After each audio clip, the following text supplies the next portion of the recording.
It is a great day for Blazers fans and Antoine Walker. It's his birthday. Happy birthday, Antoine. Happy birthday, Antoine. Thank you, Kev. I appreciate it. Thank you, Nick. Appreciate it. He was getting old, baby. Prior to the show, he was upset. We didn't give him his birthday shout out right away. So I said, don't worry, Antoine. We'll do it on the show. On today's show, Giannis with a big headbutt. The Suns are perfect. And Nick Wright gets an NBA vote, kind of in an imaginary world. We're going to act like it is because they have bubble votes. But we're going to start with Dame time, which we should start every day with. It's Dame time.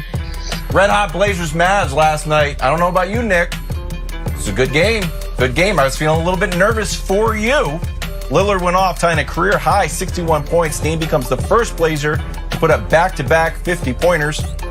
And now Portland has a half-game lead for the 8th seed in the West. Dame wants everyone put some respect on his name. Also had this to say after the win. Take a listen. How bad did you want this win tonight? It ain't nothing I want more. Ain't nothing I want more. I told you when I first came here, I said I ain't come here to waste my time. I came here, they gave us a chance to get in like we asked for, and that's what we're here to do.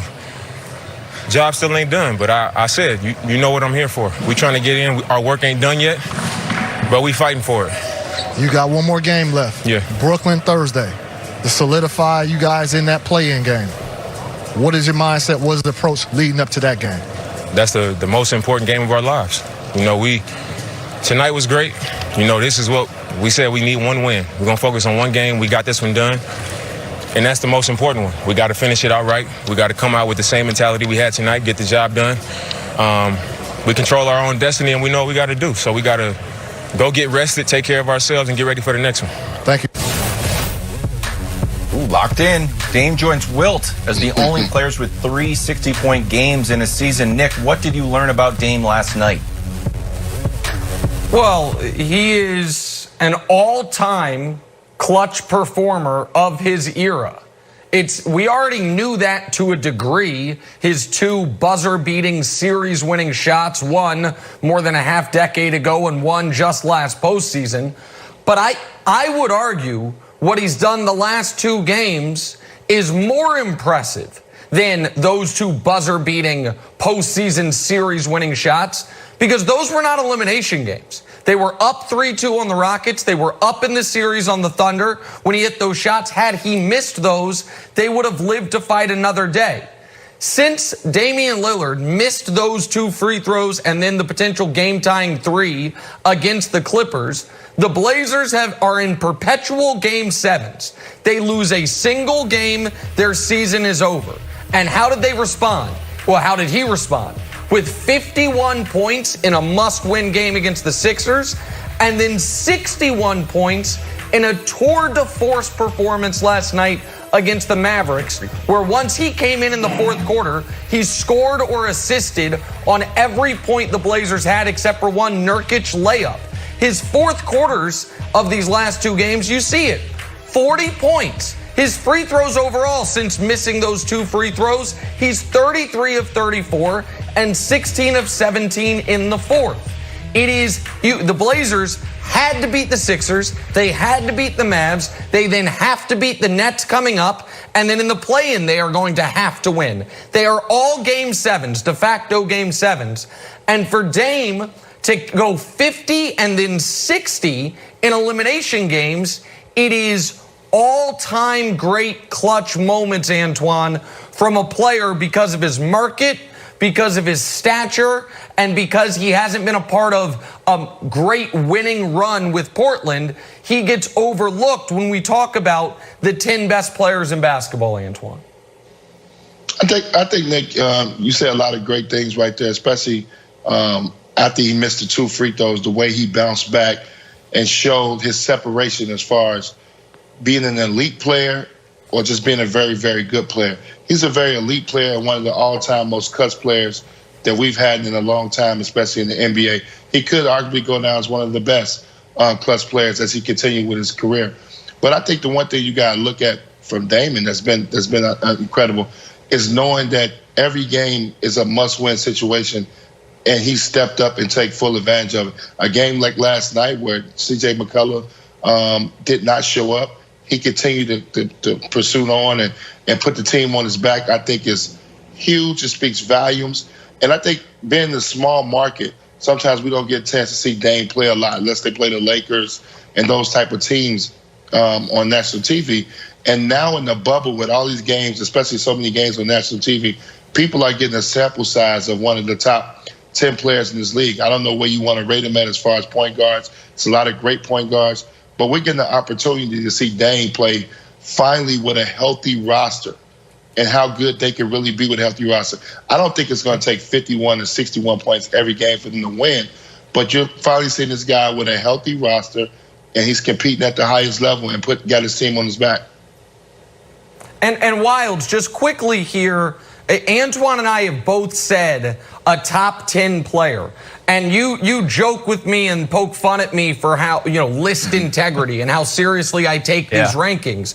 But one of the reasons I get so irritated when folks just throw around the term top 10 guy is because here are 10 names: LeBron, Giannis, Durant, Harden, Kawhi, Steph, Anthony Davis, Russ, Dame, Luka.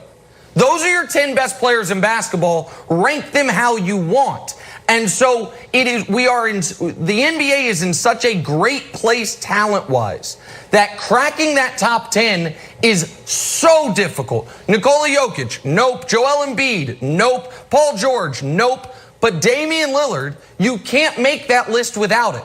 And I think people had maybe forgotten that to a degree because of the Blazers' struggles so far this year prior to the bubble, because they got on their deepest playoff run with him there. They got swept out by the Warriors. And so people, I think, have disregarded what a special talent he is, Wilds. I started writing down. I always get nervous when you start, if you're going to quiz me on your list later on. I try to have it always here and handy. Hey, Antoine. Yes. Outside of the numbers, which it was a historical performance, the tenor of Dame's post-game comments, where everybody was happy and Dame was, really locked in. What was your takeaway from his tone and his forward-looking and his intensity in the post-game comments? I think what you got to look at is he was one of the guys that didn't want to go if he couldn't make the playoffs. If he was just going to play regular games, he talked about before the bubble started that he didn't want to compete. And obviously Adam Silver did a terrific job of making this a very competitive bubble, and Dame Lillard took full advantage of. This is what he wanted to be a part of.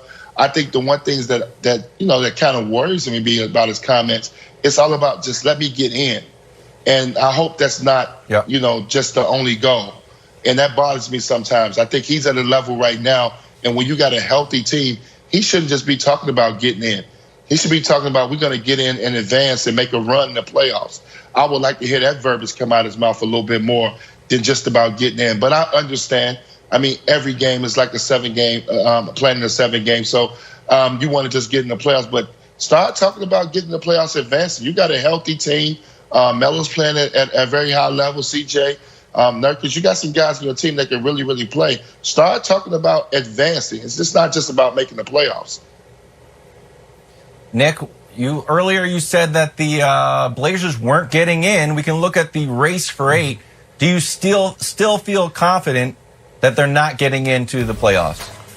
Well, no. At this point, the Blazers have to be looked at as the favorite to get that 8th playoff spot. My stance all along has been whoever goes into the play-in game as the 8th seed is going to advance. I just think it's going to be so difficult to win back-to-back must-win games against a team that only has to win one.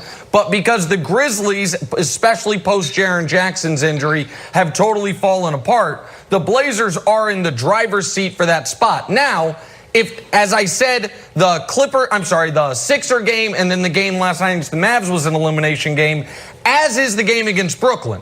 Now, Brooklyn has played well in the bubble, but we all know they're without their best players.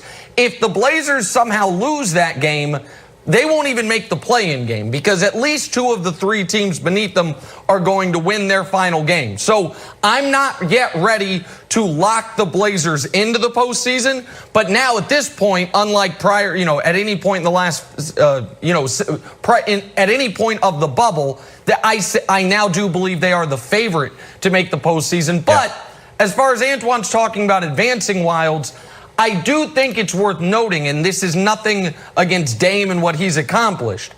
He scored 51, and they needed every last point to beat a Sixers team without Simmons or Embiid. He had 61 last night, including, we've shown the highlight, one of the most fortuitous bounces I've ever seen in NBA history.